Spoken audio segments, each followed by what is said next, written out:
Hello everyone, welcome to पहर IAS. I hope आप सबकी पढ़ाई अच्छी चल रही होगी और प्रिपरेशन जो भी अभी प्रीलिम्स देने वाले हैं उनकी प्रिपरेशन भी अच्छी चल रही होगी और उनका एडमिट कार्ड आ चुका है कल, तो वो अपना एडमिट कार्ड निकाल सकते हैं और keep preparing for the prelims and best of luck. तो चलिए आज की करंट अफेयर्स की वीडियो स्टार्ट करते हैं। सबसे पहली न्यूज़ जो हम डिस्कस करने वाले हैं that are tar balls.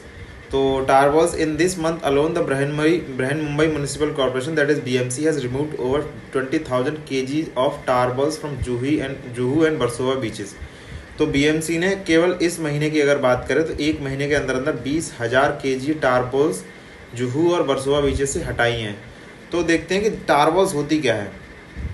Tar balls are dark colored sticky balls of oil that form when crude oil floats on the ocean surface. Tar balls are formed by weathering of crude oil in marine environment. जैसे ships में और जैसे Mumbai high है, ऐसे oil company जो सी में है, तो उसके जल्दी जो ऑयल स्पिल हो जाता है, जो क्रूड ऑयल जो सी में पहुंच जाता है, तो वो जब क्रूड ऑयल फ्लोट होता है ओशन के फ्लोर पर, तो फिर उसकी जब वेदरिंग होती है रेन से फिर एयर से, तो उसकी जो वेदरिंग होती है उससे वो एक बॉल का फॉर्म ले लेते हैं, तो उनको टार बॉल्स कहते हैं। That are dark colour sticky balls. They are transported from open sea to the source by sea currents and wave. तो जब वो वहाँ पर टार बॉल्स बन जाती हैं, फिर ओपन सी करंट्स और वेव्स के थ्रू वो शोर पर आ जाती हैं, यानी कि किनारे तक पहुँच जाती है वो। Some of the balls are as big as a basketball while others are some globules. तो कुछ तो इतनी बड़ी हो जाती है कि एक बास्केटबॉल की साइज तक पहुंच जाती है टार बॉल्स, जबकि ज़्यादातर तो एक स्मॉलर ग्लोब्यूल्स होते हैं, मतलब छोटी छोटी बॉल्स होती हैं। Tar ball stick to the cleaning machinery and are very difficult to wash off. तो जो टार बॉल होती हैं वो क्लीनिंग मशीनरी, और नॉर्मली ये क्यों मतलब नुकसानदायक होती है, पहली चीज़ तो शोर पर पोल्यूशन तो होता ही होता है टार बॉल से। दूसरा, मशीनरी जो भी होती हैं, जो क्लीनिंग मशीनरी होती हैं, उसमें चिपक जाती हैं और वो वॉश ऑफ बहुत मुश्किल से होती हैं। तो भाई ये जैसे टार बॉल्स बीचेस पे मानसून के दौरान क्यों आती है? भाई tar balls found on the beaches during the monsoon की को क्या होता है कि it is suspected that oil comes from the large cargo ships in the deep sea and get push to the source as tar balls during monsoon due to wind speed and direction. Oil split in Arabian Sea eventually get deposited on the western coast in the form of tar balls in the monsoon season when wind speed and circulation pattern favour transportation of these tar balls. तो ये monsoon में ही क्यों ज़्यादा आती हैं? क्योंकि जैसे पूरे अरेबियन सी में या फिर और ओशन में कहीं भी ऑयल स्पिल होता है, फिर वेदरिंग के चलते वो टार बॉल्स बन जाती है. तो मानसून के टाइम में जैसा कि हम सबको पता है कि जब मानसून आता है तो वो अरेबियन सी के ऐसे जो विंड की जो डायरेक्शन होती है वो उनके फेवर में होती है, तो इसलिए मानसून के टाइम पे वो टार बॉल्स जो है वो हमारी वेस्टर्न कोस्ट पर आ जाती हैं. क्योंकि जब मानसून आता है, नॉर्थ ईस्ट मानसून जब आता है, तो उनकी जो डायरेक्शन होती है वो वेस्टर्न कोस्ट की तरफ ही होती है. तो ओशन से फिर वो अरेबियन सी में जितने भी होती हैं टार बॉल्स, वो सारी वेस्टर्न कोस्ट पर आ जाती हैं. The source of this news is Indian Express. Second news, Shoonya campaign. तो शून्य कैंपेन नीति आयोग ने with RMI and RMI India support, मतलब NITI Aayog with RMI and RMI support ने लॉन्च किया शून्य. तो शून्य क्या है? It is an initiative to promote zero pollution delivery vehicles for by working with consumers and industry. तो consumer और industry के साथ काम करके जीरो पॉल्यूशन डिलीवरी व्हीकल, जो सिटीज़ में, जो मेट्रोपॉलिटन सिटीज़ में जो डिलीवरी व्हीकल्स होती है और जो टैक्सीज़ हैं, जो मोस्टली सोचिए फ्रीट वाली जो हैं, जो माल को इधर उधर पहुंचाने में काम आती हैं, जो सिर्फ इंटरसिटी बाहर नहीं, तो उनको जीरो पोल्यूशन बनाने की, मतलब वो व्हीकल्स यूज़ किए जाए ज़्यादा से ज़्यादा, तो वो है उसके लिए शून्य कैंपेन. शून्य यानी कि अगर हिंदी में बात करें तो शून्य यानी जीरो. तो जीरो पोल्यूशन के लिए डिलीवरी व्हीकल्स को NITI Aayog and RMI India support के साथ मिलकर लॉन्च किया है. तो देखते हैं इसके बारे में. The campaign aims to accelerate adoption of electrical vehicles in a urban delivery segment and create consumer awareness about the benefits of zero pollution delivery. तो इस कैंपेन का जो एम है वो ये है कि जो अर्बन डिलीवरीज हैं, जो शहरों में जो डिलीवरी वाली सेगमेंट है, उसमें इलेक्ट्रिकल व्हीकल्स का यूज़ किया जाए ज़्यादा से ज़्यादा, और कंज्यूमर में भी अवेयरनेस बढ़ाई जाए कि जीरो पोल्यूशन डिलीवरी से क्या, मतलब कितने फ़ायदे हैं. As part of the campaign, a corporate branding and certification program is being launched to recognize and promote industry efforts towards transitioning to EVs for final mile delivery. तो इस campaign में क्या होगा? एक corporate branding and certification programme होगा. उससे जो industries हैं उनको प्रमोट किया जाएगा कि वो अपने जो फाइनल माइल डिलीवरी होती है उसमें इलेक्ट्रिकल व्हीकल्स का यूज़ करें.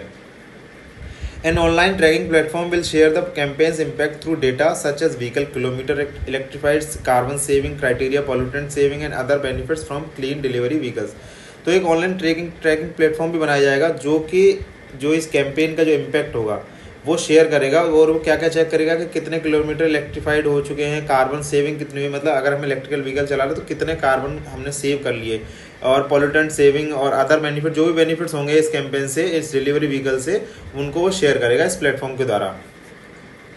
तो अगर बात करें हम, जो जैसे मैं बता रहा था कि जो शहरों में डिलीवरी या फिर अर्बन फ्लीट है, उसको क्यों इंपॉर्टेंट है कि उसको इलेक्ट्रिकल व्हीकल बनाया जाए या फिर उसको जीरो एमिशन बनाया जाए, क्योंकि urban fleet vehicles account for 10% of free transportation related CO2 emission. यानी कि जितने फ्री ट्रांसपोर्ट रिलेटेड जो CO2 एमिशन है उसमें से 10% अर्बन फ्लीट से आते हैं। तो अगर कम हो जाएगा तो सोचिए 10% कम हो जाएगा अगर जीरो एमिशन हम लोग यूज़ कर लेते हैं। And these emission are expected to grow by 114% by 2030। और जिस स्पीड पर हम बढ़ रहे हैं अगर ऐसे ही चलता रहा तो वो 10% से 114% पहुंच जाएगा 2030 तक। तो अगर हम इलेक्ट्रिकल व्हीकल्स पर स्विच कर जाते हैं तो ये 114% बढ़ने से पहले ही हम जीरो कर सकते हैं।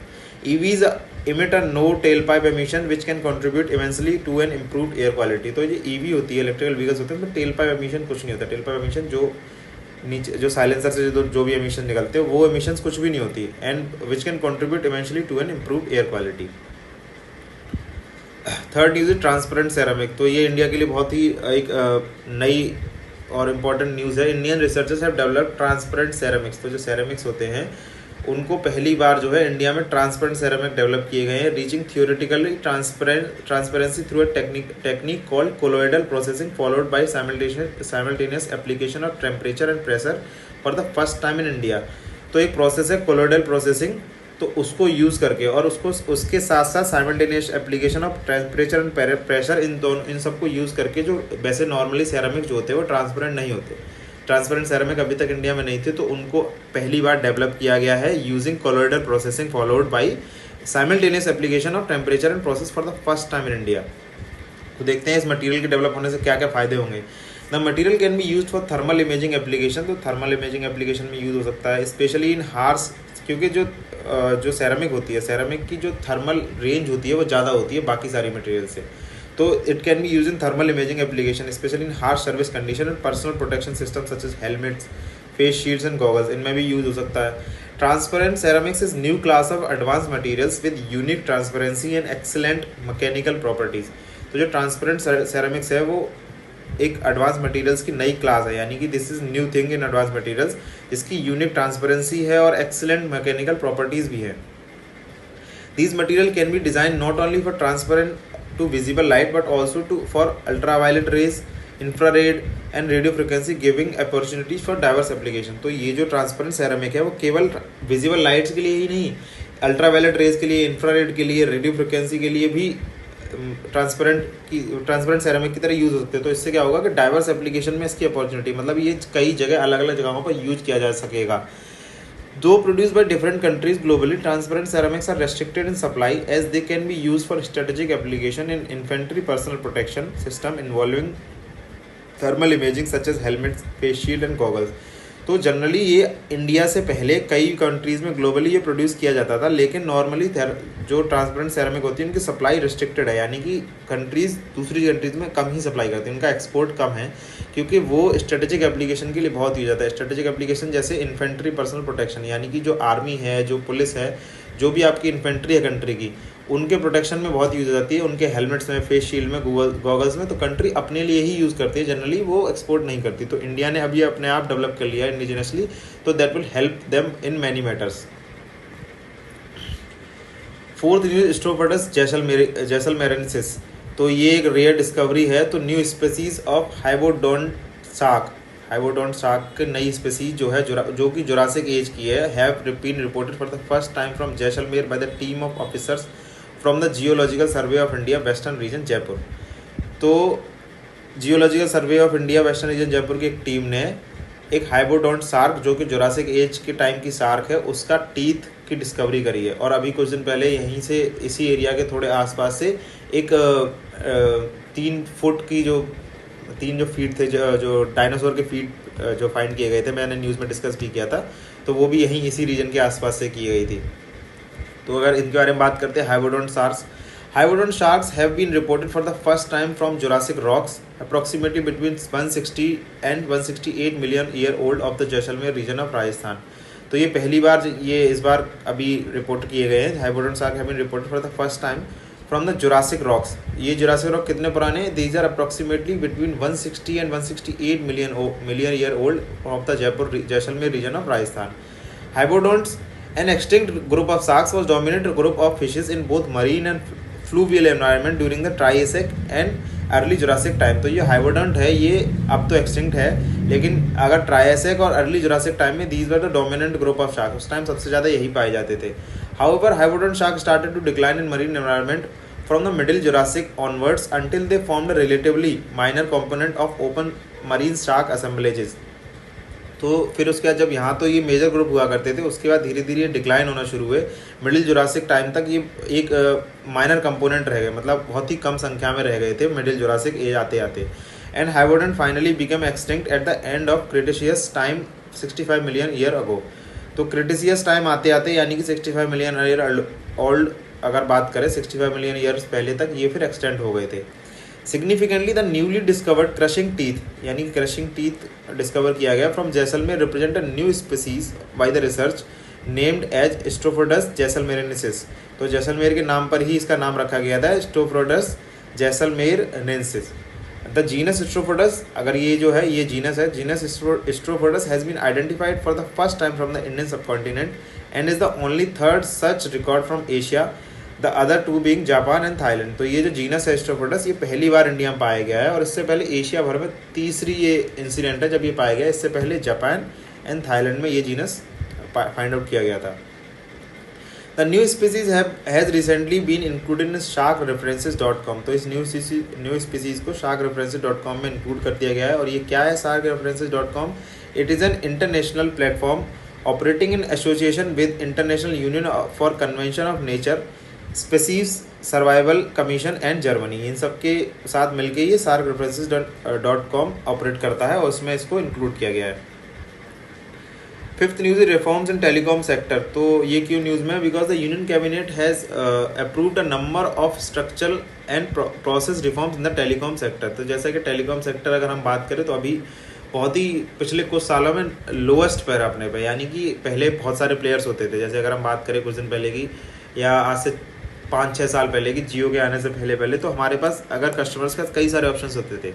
वोडाफोन है, आइडिया है, then there was Docomo, there was Telenor and many other, Virgin Mobile. लेकिन अगर अब बात करें तो अब धीरे धीरे डुओपोली रह गई है, यानी कि अगर मेजर प्लेयर जो हैं वो बस जियो एंड एयरटेल हैं। एयरटेल भी जियो के सामने शायद ही, मतलब कॉम्पिटिटिव उतना नहीं है। जो जियो है, Jio is far better, I won't say better, it is far stronger than Airtel because they have a whole Jio team to support them because they have fund to support them। तो जब जिसके पास fund होगा they are stronger obviously।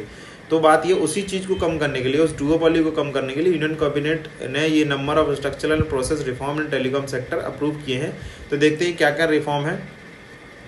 The cabinet approved 9 structural reforms and 5 process reforms, मतलब 9 structural reform है, 5 process reform है telecom sector के लिए। तो क्या क्या है?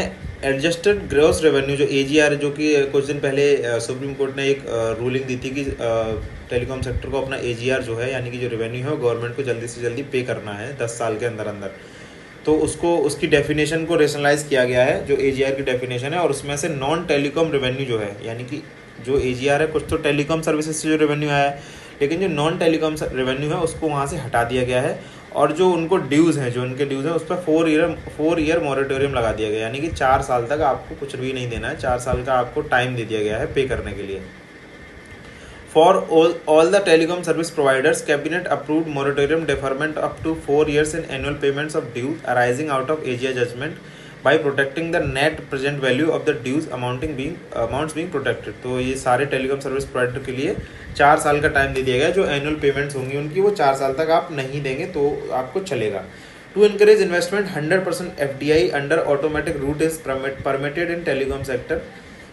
100% FDI परमिट कर दिया गया ऑटोमेटिक रूट से। इससे पहले 49% था और अब 100% FDI, यानी कि अब ज़्यादा से ज़्यादा इन्वेस्टमेंट होगा तो जो टेलीकॉम सेक्टर है वो ज़्यादा शायद बूम करे। ये इस उम्मीद से गवर्नमेंट ने ये FDI 100% कर दिया है। Spectrum user charges have been rationalise, जो स्पेक्ट्रम यूज़र चार्जेस थे उनको भी रेशनलाइज कर दिया गया है। There will be now an annual compounding of rates Spectrum can now be surrendered. Spectrum can now be shared. In future auction, tenure of spectrum will be increased to 30 year from 20 year currently. जो अब आगे auction होंगे spectrum के जो auction होंगे उनका जो tenure है वो 30 ईयर कर दिया जाएगा, जो अभी 20 साल है. The KYC process for shifting to postpaid from prepaid have been done away. यानी कि जैसे अगर हम किसी एक में, हम एयरटेल में या जियो में, हम किसी में भी अगर हमको जियो पोस्टपेड से प्रीपेड से पोस्टपेड में जाना है तो हमें अभी दोबारा से KYC करनी पड़ती थी. तो वो एक हेक्टिक प्रोसेस था कस्टमर्स के लिए भी और कंपनी के लिए भी. और मान लीजिए हमको फिर से पोस्टपेड से प्रीपेड में आना है तो फिर से KYC करनी पड़ेगी. तो उस चीज़ को हटा दिया गया. अगर आप एक ही सर्विस प्रोवाइडर में हैं तो आप चाहे पोस्टपेड से प्रीपेड में जाएं या प्रीपेड से पोस्टपेड में जाएं, आपको कुछ भी दोबारा से KYC नहीं करनी है. 6th news is PLI scheme for auto industry. तो यूनियन कैबिनेट ने प्रोडक्शन लिंक इंसेंटिव स्कीम जो है ऑटोमोबाइल इंडस्ट्री के लिए उसको अप्रूव कर दिया गया है. तो देखते हैं इसमें PLI स्कीम में जो ऑटो सेक्टर के लिए उसमें क्या क्या है. The PLI scheme for auto sector will incentivise high value advance automobile technology vehicles and products. तो इसमें क्या होगा, जो high value advance automatic technology vehicles हैं उनको इंसेंटिवाइज किया जाएगा. तो the incentive structure will encourage industry to make fresh investment for indigenous global chain supply of advance automotive technology product. तो इससे क्या होगा, जब आपको इंसेंटिवाइज किया जाएगा तो ज़्यादा से ज़्यादा उस चीज़ में, जैसे अगर हम जो गवर्नमेंट है वो एडवांस ऑटोमोबाइल टेक्नोलॉजी व्हीकल्स और प्रोडक्ट को इंसेंटिवाइज करेगी तो उससे क्या होगा, इंडस्ट्री में एक एनकरेजमेंट होगा कि उस डिपार्टमेंट में जो एडवांस ऑटोमोबाइल डिपार्टमेंट में है उसमें फ्रेश इन्वेस्टमेंट आएंगे. तो it is estimated that over a period of 5 years the PLI scheme for automobile and auto component industry will lead to fresh investment of over rupees 42,500 crore. तो government का ऐसा estimate है कि जो PLI scheme है उसके through अगले 5 सालों में 42,500 करोड़ का नया इन्वेस्टमेंट आएगा. तो जब नया इन्वेस्टमेंट आएगा तो प्रोडक्शन भी ऑब्वियसली बढ़ेगा. तो increment production of over 2.3 lakh crore. और जब इन्वेस्टमेंट ज़्यादा आएगा, प्रोडक्शन ज़्यादा बढ़ेगा तो ऑब्वियसली एम्प्लॉयमेंट भी ज़्यादा बढ़ेगा. तो ऐसा additional employment opportunities over 7.5 lakh jobs. तो ये जो है ये गवर्नमेंट की एस्टिमेशन है कि अगले 5 सालों में ये चीज़ें होंगी. The PLI scheme for auto sector is open to existing automotive company as well as new investor who are currently not in automobile or auto component manufacturing business. तो जो PLI स्कीम है वो जो अभी ऑटो प्लेयर है, जो auto sector में हैं, जो बड़े बड़े प्लेयर्स, उनके लिए तो है ही है. और जो लोग अभी ऑटोमोबाइल सेक्टर में नहीं है या जो कंपनीज जो नई हैं जो ऑटोमोबाइल सेक्टर में नहीं है उनके लिए भी है, वो भी एलिजिबल हैं, वो भी इन्वेस्टमेंट कर सकते हैं PLI स्कीम के थ्रू. The scheme has 2 component that are champion OEM incentive scheme and component champion incentive scheme. तो जो स्कीम के 2 कंपोनेंट हैं जो ये हैं, champion OEM scheme and component champion incentive scheme. देखते हैं इन दोनों के बारे में. पहली है चैम्पियन OEM स्कीम. उसमें क्या है कि they are sales value linked scheme जो कि एप्लीकेबल होंगे on battery electric vehicles and hydrogen fuel cell vehicles. तो ये जो नॉन कन्वेंशनल व्हीकल्स होंगे, जो बैटरी इलेक्ट्रिकल व्हीकल और हाइड्रोजन फ्यूल सेल व्हीकल्स के लिए है, वो है चैम्पियन OEM इंसेंटिव. और जो कंपोनेंट चैम्पियन इंसेंटिव स्कीम है वो स्कीम एप्लीकेबल होगी on advance automotive technology components, completely knockdown system, semi knockdown kits, vehicle aggregated of 2 wheelers, 3 wheelers, passenger vehicle, commercial vehicles and tractor. उन सब पे ये वाली स्कीम होगी apply, component champion incentive scheme. The source of this news is the Hindu. तो जैसा कि automobile sector के लिए PLI स्कीम थी, तो PLI स्कीम ड्रोन इंडस्ट्री के लिए भी लॉन्च करी है गवर्नमेंट ने. तो union cabinet has approved the production linked initial incentive scheme PLI scheme for drone industry. तो देखते हैं इसके बारे में स्कीम में क्या क्या है. The PLI scheme for drone and drone component industry addresses the strategical, tactical and operational uses of this revolutionary technology. तो अगर ड्रोन जो है वो रिवोल्यूशनरी टेक्नोलॉजी है, ये हम सबको पता है. अब ड्रोन का यूज़ कई जगह, पहले ड्रोन का कैमराज में, फोटोग्राफी में यूज़ हो ही रहा है, ड्रोन का सिक्योरिटी पर्पज़ के लिए यूज़ हो रहा है, और ड्रोन का अब तो डिलीवरी के लिए भी यूज़ होने लगा है कई देशों में, और इंडिया में भी अब शुरू होने वाला है. तो ड्रोन जो है वो एक रिवोल्यूशनरी टेक्नोलॉजी है. तो उस चीज़ को मद्देनज़र रखते हुए गवर्नमेंट ने PLI scheme for drone and drone component industry के जो strategical, technical and operational uses हैं उनको ध्यान में रखते हुए PLI स्कीम लॉन्च करी है. तो total amount of allocated for PLI scheme for drones and drone component is 120 crore Indian rupees spread over 3 financial years. तो अगले 3 सालों के लिए 120 करोड़ रुपए के लिए PLI स्कीम लॉन्च करी है गवर्नमेंट ने. तो इसमें क्या होगा, the incentive for a manufacturer of drones and drone component shall be as high as 20% of the value addition made by her. तो जो मैन्युफैक्चरर होंगे ड्रोन के, तो उनके लिए इंसेंटिव्स 20% और वैल्यू एडिशन, जो उनके वैल्यू एडिशन होगा, एनुअल वैल्यू एडिशन, उसके 20% तक के इंसेंटिव्स गवर्नमेंट ने इसमें रखे हैं। The government has agreed to keep the PLI rate constant at 20% for all 3 years. अगले 3 सालों तक 20% ही रहेगा, इसको कम नहीं किया जाएगा जो रेट है।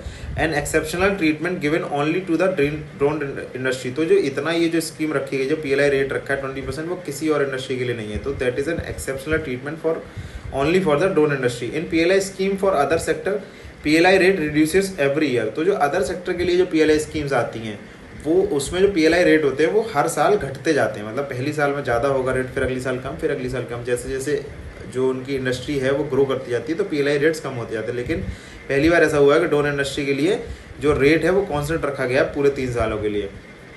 The government is also agreed to widen the coverage of incentive scheme to include developers of drones related IT product also. तो जो PLI स्कीम है वो मैन्युफैक्चरर के साथ साथ गवर्नमेंट ने ये भी किया है, जो कवरेज है इस इंसेंटिव स्कीम की, वो जो ड्रोन से रिलेटेड जो IT प्रोडक्ट हैं उनके लिए, उनके डेवलपर्स के लिए भी वो भी इसी में कवर होंगे इस PLI स्कीम में। The PLI for drone and drone component industry will over a period of 3 years lead to investment worth ₹5,000 crore, increase in eligible sales of ₹1,500 crore and create additional employment of about 10,000 jobs. तो जो PLI scheme है तो उसका estimate लगाया गया है कि अगले 3 सालों में उसमें 5,000 करोड़ का नया इन्वेस्टमेंट होगा। तो that will increase in eligible sale of ₹1,500 crore के नई सेल बढ़ेगी और इसके थ्रू 10,000 नई जॉब्स भी क्रिएट होंगी। 8th news is about Kushinagar airport. तो कुशीनगर एयरपोर्ट क्यों न्यूज़ में? Because central board of indirect taxes and customs CBIC जो है, it has declared Kushinagar airport in Uttar Pradesh as a customs notified airport. तो कस्टम नोटिफाइड अगर एयरपोर्ट हो जाता है तो वहाँ से इंटरनेशनल ट्रैफिक भी जाने लग जाता है, यानी कि वहाँ से इंटरनेशनल जो पैसेंजर्स हैं वो जा सकते हैं, आ सकते हैं। तो CBIC ने कुशीनगर एयरपोर्ट को एक कस्टम नोटिफाइड एयरपोर्ट डिक्लेयर किया है। तो this would also facilitate international passenger movement including that of Buddhist pilgrims. तो कुशीनगर जो है, कुशीनगर बुद्धिज्म के लिए या फिर बुद्धिस्ट के लिए बहुत इंपॉर्टेंट जगह है। तो इससे क्या होगा, अगर कस्टम नोटिफाइड एयरपोर्ट हो जाएगा तो that will facilitate international passenger movement including that of Buddhist pilgrims. Kushinagar is a town in Kushinagar district in of Uttar Pradesh. तो ये कुशीनगर जो है वो उत्तर प्रदेश में कुशीनगर जिले में पड़ता है। It is an important Buddhist pilgrimage site. जैसा मैंने बताया, ये बुद्धिस्ट पिलग्रिमेज साइट बहुत ही इंपॉर्टेंट है क्योंकि यहाँ माना जाता है कि बुद्धा जो थे उन्होंने अपनी डेथ के बाद वहाँ पर महापरिनिर्वाणा जो है वो आफ्टर हिज डेथ वो वहीं पर पाया था, कुशीनगर में। तो Kushinagar is one of the important sites for Buddhist pilgrims. Source of the news is PIB website. So that was all for today. Keep studying and हमारे साथ जुड़े रहिए। हमारी वीडियो को लाइक करिए, कमेंट करके हमको बताइए if we can do something better, and channel को सब्सक्राइब करिए, बेल आइकन दबाइए और stay connected with us. Keep studying. Thank you so much for watching. Have a nice day.